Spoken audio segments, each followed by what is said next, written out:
This is an India Today exclusive. I'm being joined by the Minister of Defence of the Netherlands, Kajsa Ollongren. Thank you so much, Minister, for joining us here on India Today. Let's begin with your meetings. You had important meetings on the sidelines of the Raisina dialogue.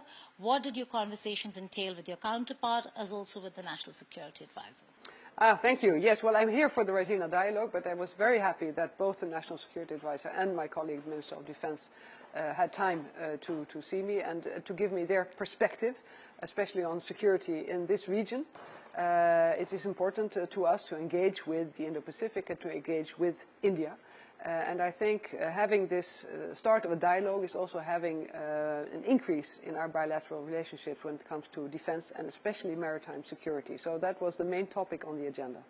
We'll talk about maritime security and maybe in terms of security, the terrorism aspect as well, but focusing on what the Netherlands has to offer to India, what you think India has to offer to the Netherlands. For India, Make in India has become a very, very important aspect of India's defense and foreign policy. Is there any conversation that took place on the Make in India bit where the Netherlands has something to offer to India? Yes, absolutely. We have a strong defense industry, especially in the high-tech and in the maritime sector. We know that there is an interest in India for these capabilities. And we also know that we have to scale up our industrial production when it comes to defense. And scaling up is something that India can also do. So we have started that conversation. And I know that there is a real interest and that there is also expertise here in India that is that's something that we also can use. So mutual profitable. There are too many conflicts that the world is witnessing today. The Netherlands certainly affected by one war for sure, that's the Russia-Ukraine war. How is the Netherlands looking at things that are happening within the NATO when it comes to other countries now joining in? Also, with the United States of America and the elections around the corner, Trump's stance on NATO and how that could impact the future of NATO itself? For us, NATO is extremely important. We have been member of NATO since the beginning, so 75 years now. We have, at this moment, a large-scale war raging in Europe, in Ukraine, because of the Russian invasion of Ukraine, which we consider completely illegal, and we consider Ukraine has every right to defend itself against this Russian aggression. It can only do so with our help. And I think the Netherlands has really been on the forefront of helping Ukraine with different capabilities, ammunition, training, and also F-16s, for instance, fighter jets. And we think it's of vital importance to Ukraine, but also to NATO to continue. Because Russia poses now an existential threat to Ukraine, but not only to Ukraine. So this breaching of the territorial integrity of Ukraine could lead to the breaching of territorial integrity of other countries, including NATO countries on our eastern flank. So the NATO must be a strong alliance. It is. And as a matter of fact, it's growing. Finland has joined. Sweden will join shortly. And we will be 32 nations. I think you can say that it is the strongest and also most successful defensive alliance in the world. And of course, the United States is a very important ally, and it's the biggest and the most capable ally when it comes to the military. So we need them in, and I see this administration very committed, and I'm relying on the Americans and on whoever is going to be the next president to be as committed to NATO as current and previous governments always have been. But you're also in coalition with the UK when it comes to supplying arms and ammunition to Ukraine. And it has been a very important effort. But we've seen Ukraine really plead for ammunition at the right time, the right amount. There is a quarter within Ukraine that feels let down by the West, let down by their own partners, particularly the United States of America. How do you see, as a minister, handling what is one of the biggest wars that this region has ever seen? I think it is a war. It's a large-scale war, and it goes up and down. In the beginning, we saw that the Russians had much more ammunition. They were able to invade large parts of Ukraine. Then we saw Ukraine fighting back, taking large parts back of their country. At this point, the Russians have about 18%. And what they have done, they have turned their economy into a war economy. And that means that they have increased their ammunition production, their weapon production, much faster than we were expecting. And that means that we also have to increase our production, our industries. And we cannot simply tell our industries to start doing this. Russia is one country with an autocrat, Vladimir Putin, in the lead. We are, 30, 40, 50 countries helping Ukraine. We coordinate our efforts, we engage industry, we sign contracts, we do joint procurement, and we have really scaled up the production, but we have to get it there much quicker now. But we will do that because it's vital.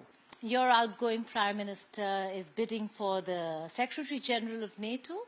How does that look for the Netherlands, and how will the focus within the NATO change should he become Secretary General? Well, we will have to see. He is a very qualified candidate, and the current Secretary General has prolonged several times, so there will have to come a new one. The NATO is, we as allies, we decide on the agenda for NATO. We need a strong Secretary General like the current one is to lead us through these difficult times, and we'll have to wait and see for the result. The other conflict that I'd like you to respond to is the Israel-Hamas war. Massive war that is underway in the region that has challenged commercial shipping lanes of the Red Sea. How do you look at these challenges, Israel's response to the October 7th attack, as also killing of civilians in Gaza? Yes, we're really very worried about the current situation in Gaza, because the humanitarian situation is very bad. Humanitarian aid is not really getting inside of Gaza, and the distribution in Gaza is also very difficult. So we, for instance, were able to do airdrops with medicine and other equipment for a hospital. But it's not nearly enough. We need to get more in, and for that there has to be a ceasefire. The fighting has to stop. It's the only way to help the innocent civilians. And as you said, there are too many civilians killed, too many children killed in this war. So whereas we, of course, feel that Israel has the right to self-defense, and it has the right to be safe in the future, but so have innocent Palestinian people. And it is affecting the whole region. We are now currently also engaged in the Red Sea, as is India, because we see that the commercial vessels cannot pass through anymore because of the Houthi attacks.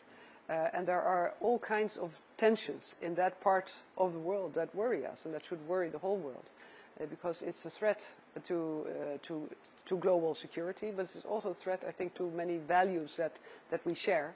That is just about this, that civilians should not be victimized in these types of wars between states and non-state actors. Finally, before I let you go, because there is so much of upheaval when it comes to domestic politics, not just here, where we're looking at an election year, but your country, where you already have had an election. Yeah. Will you have a government anytime soon? Is it going to be Geert Wilders? How does it look? How is the Netherlands going to look in a few months from now? I really don't know. We had elections. There is a result. So Parliament has changed. But we always in the Netherlands have coalitions. And coalition forming takes time. It's not unusual that it takes even a long time. I think there's only one other country in the world that is even slower than the Netherlands. That's Belgium. So we'll see if we'll beat them to it. But in the meantime, we are a caretaker government, and for me as a Minister of Defense, I can continue with my policy of strengthening our armed forces, of helping Ukraine, of engaging with the world, with the support of also the new parliament. But if there is a very far right-wing government in the Netherlands, should India be worried about Indians who are working there? Should India be worried at all? Well, the party that won the elections, the party of Geert Wilders, is a far right-wing party who really sort of wants to close the Netherlands and is not very friendly towards foreigners, wherever they come from. But the good thing is that he has to form a coalition with other parties. And my hope is that the mainstream in Dutch politics knows that we have to engage with the rest of the world. It profits us economically, and it's the only way to go forward. So, and I'm going to push for it for my position now, or from whatever position I will hold later. On that note, Minister, thank you so much for joining us here on India Today. That's the Minister of Defence of the Netherlands speaking exclusively to India Today. With video journalist Prem Chandra Mishra in New Delhi, this is Geeta Mohan reporting for India Today.